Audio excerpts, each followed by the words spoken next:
कभी आपने गौर किया है कि भारत में हर कुछ सालों में कोई ना कोई नई एयरलाइन बड़ी बड़ी उम्मीदों के साथ उड़ान भरती है, लेकिन कुछ वक्त बाद उसका नाम तक गुम हो जाता है। पिछले 20 सालों में ना जाने कितनी दिग्गज कंपनियां आई। किसी ने एयर सहारा के सपनों को पंख दिए, किसी ने जेट एयरवेज को आसमान की रानी बनाया, तो किसी ने किंगफिशर को उड़ता हुआ 5 स्टार होटल कहकर पेश किया। लेकिन नतीजा एक एक करके सब गायब हो गए, जैसे कभी थे ही नहीं। भारत का एविएशन सेक्टर बाहर से जितना ग्लैमरस और चकाचौंध भरा दिखता है, अंदर से उतना ही बेरहम और खतरनाक है। इसीलिए कई लोग इसे एयरलाइनों का श्मशान घाट भी कहते हैं। अभी हाल ही में आपने सुना होगा, गो फर्स्ट भी इस दौड़ में हारकर ऑपरेशंस बंद कर बैठी। वहीं एयर इंडिया और विस्तारा जैसी बड़ी कंपनियां भी हर साल हजारों करोड़ का घाटा झेल रही है। लेकिन इन सब के बीच एक एयरलाइन ऐसी है जो न सिर्फ जिंदा है बल्कि पूरी इंडस्ट्री पर राज कर रही है, इंडिगो। बाकी कंपनियां जहां घाटे में डूबी हुई है, इंडिगो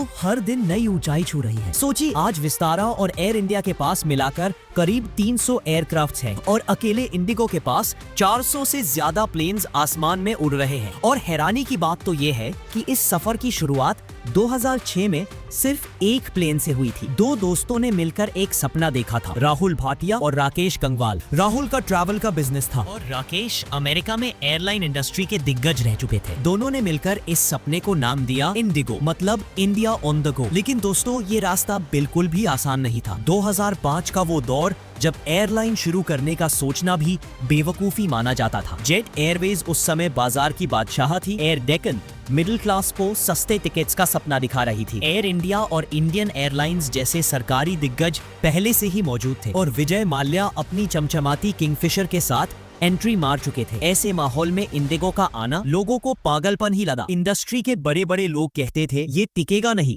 हवा में उड़ने से पहले ही गिर जाएगा। लेकिन इंडिगो ने शुरुआत में ही ऐसा दाव खेला जिसने सबको चौंका दिया। साल 2005 में जब इनके पास ऑपरेशंस तक शुरू नहीं हुए थे, इन्होंने सीधा 100 नए एयरक्राफ्ट्स का ऑर्डर दे दिया। जी हाँ, 100 प्लेन्स। उस दौर में ये भारत के एविएशन इतिहास का सबसे बड़ा ऑर्डर था। लोग हैरान रह गए, जिस कंपनी का नाम तक नहीं बना वो इतना बड़ा दाव कैसे खेल सकती है। यहीं से इंडिगो ने दिखा दिया कि उनका गेम बाकी सबसे अलग है। उस समय दुनिया में केवल 2 बड़ी कंपनियां थीं जो कमर्शियल प्लेन्स बनाती थी, बोइंग और एयरबस। भारत की ज्यादातर एयरलाइंस बोइंग पर भरोसा करती थी क्योंकि पायलट ट्रेनिंग, मेंटेनेंस, सपोर्ट सब कुछ बोइंग पर सेट था। एयरबस को लोग नए खिलाड़ी की तरह देखते थे, लेकिन इंडिगो ने यहाँ भी रिस्क लिया और बोइंग की भीड़ में जाकर एयरबस के प्लेन्स का सबसे बड़ा ऑर्डर दे दिया। लोगों ने कहा, ये क्या कर रहे हैं? लेकिन दोस्तों, यही था इंडिगो का मास्टर स्ट्रोक। कम लागत, सिंपल स्ट्रैटेजी और सबसे जरूरी डिसिप्लिन। आज इंडिगो उस डिसिप्लिन की वजह से वहाँ खड़ी है जहाँ बाकी एयरलाइंस पहुँचने का सपना देखती है। जहाँ एक एक सीट बेचना बाकी कंपनियों के लिए मुश्किल होता है, वही इंडिगो के प्लेन्स फुल होते थे। कहते हैं ना, भीड़ में वही सबसे ऊंचा उठता है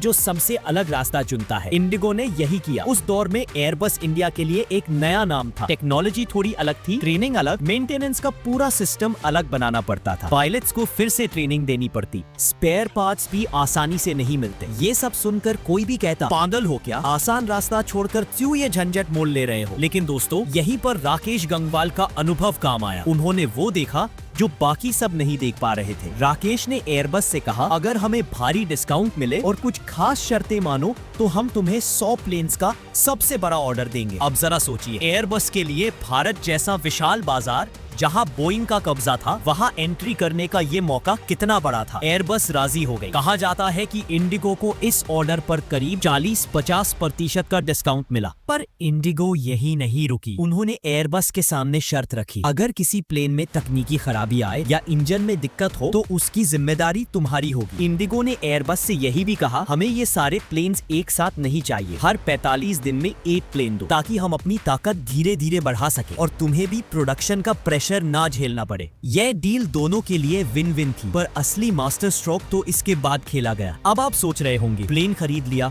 उड़ान शुरू कर दी, बस कहानी खत्म? नहीं दोस्तों, असली खेल तो यहीं से शुरू होता है। इंडिगो ने वो किया जो उस वक्त किसी ने सोचा भी नहीं था। उन्होंने उन प्लेन्स को बेचना शुरू कर दिया। सुनने में अजीब लगेगा, लेकिन यही था उनका sale and lease back model और यही था गेम चेंजर। मान लीजिए इंडिगो ने एक प्लेन खरीदा 1000 करोड़ में डिस्काउंट मिला तो उन्हें वो प्लेन 500 करोड़ में पड़ा। अब उन्होंने उसी प्लेन को एक लीजिंग कंपनी को 700 करोड़ में बेच दिया। लीजिंग कंपनी को भी डील पसंद आई क्योंकि उन्हें भी डिस्काउंट मिला, लेकिन इंडिगो ने पहले ही उस डील में 200 करोड़ रुपए का फायदा कमा लिया। इसके बाद इंडिगो ने वही प्लेन उसी लीजिंग कंपनी से किराए पर ले लिया और अपनी फ्लाइट्स में उड़ाना शुरू कर दिया। अब जरा सोचिए, एक एयरलाइन जो शुरुआत में ही हर प्लेन से प्रॉफिट बना रही थी, जिसके पास कैश की कोई कमी नहीं थी और जिसे भारी भरकम लोन लेने की भी जरूरत नहीं पड़ी। इस स्ट्रेटजी से इंडिगो को 3 जबरदस्त फायदे हुए। हर नए प्लेन पर सीधा मुनाफा, शुरुआत से ही कैश से भरपूर, बड़े लोन की जरूरत नहीं पड़ी, फाइनेंशियल पोजीशन मजबूत रही। नई टेक्नोलॉजी वाले एयरबस A320 प्लेन्स जो न सिर्फ मेंटेनेंस में सस्ते थे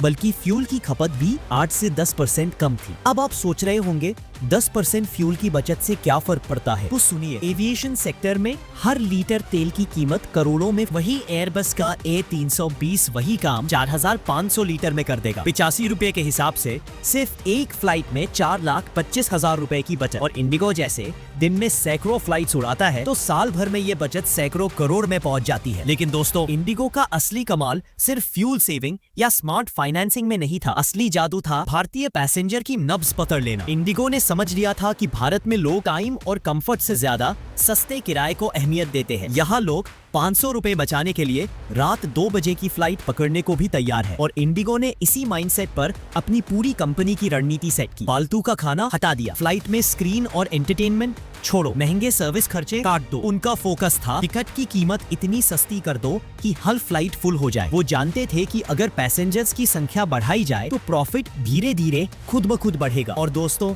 यही वजह है कि आज भी जब दूसरी एयरलाइंस अपनी आधी सीटें भरने के लिए जूझ रही है, इंडिगो की हर फ्लाइट लगभग फुल होती है। असल में इंडिगो के सस्ते टिकट्स के पीछे सिर्फ कम कीमत नहीं थी, बल्कि एक जीनियस स्ट्रैटेजी थी, एक विजन था और एक सपना था। हर भारतवासी को उड़ान का हक दिलाने का सपना। लेकिन इंडिगो ने हार नहीं मानी। उन्होंने सैलरी कट्स किए, स्टाफ रिडक्शन किया, खर्चों पर कंट्रोल पाया और जो सबसे मास्टर स्ट्रोक मारा, कुछ पैसेंजर फ्लाइट्स को कार्गो फ्लाइट्स में बदल दिया। लॉकडाउन के बीच भी इंडिगो ने रेवेन्यू कमाने का तरीका ढूंढ लिया था और जैसे ही 2022 में हालात सामान्य हुए, इंडिगो ने डिमांड का पूरा फायदा उठाया। कंपनी फिर से मुनाफे में आ गई। उधर बाकी एयरलाइंस बिखर रही थी। एयर इंडिया और विस्तारा को टाटा ग्रुप ने टेक ओवर कर लिया। स्पाइस जेट फाइनेंशियल क्राइसिस में फंस गई। गो फर्स्ट, पहले गो एयर, भारी घाटे की वजह से 2023 में बैंकरप्ट हो गई। इंडिगो के सामने अब कोई बड़ा कॉम्पिटिटर नहीं था। 2023 तक